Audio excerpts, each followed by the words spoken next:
it is a term introduced by IFC. IFC is a sub-organization of World Bank, right?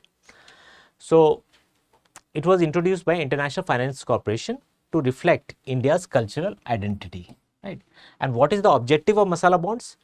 To decrease or to reduce the forex risk for Indian borrowers and to internationalize Indian rupee, right? Under masala bonds, the Indian companies can borrow externally in rupee. So see, these are rupee denominated bonds issued to overseas buyer for raising money by the Indian corporates, right? So what are masala bonds?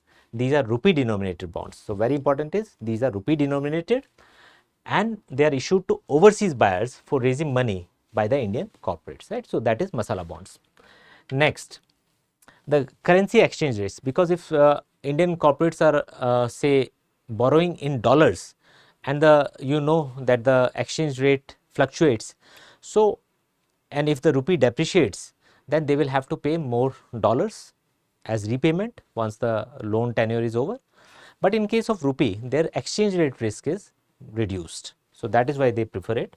So the currency exchange risk is borne here by the foreign investor, right? So because the Indian corporates will return the same amount in Indian rupee.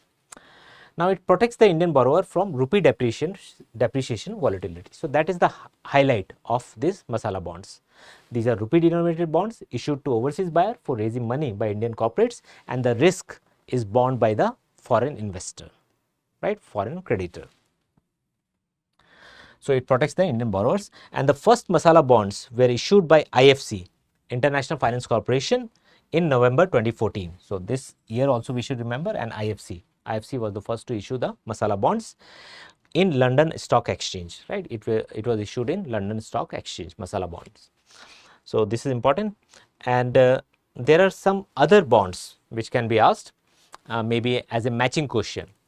So dim sum bonds, right? Dim sum bonds are China, Hong Kong. Then panda bonds, China mainland. Samurai bonds, Japan, right? Yankee bonds for US, and kangaroo bonds for Australia, right? So these names also we should remember.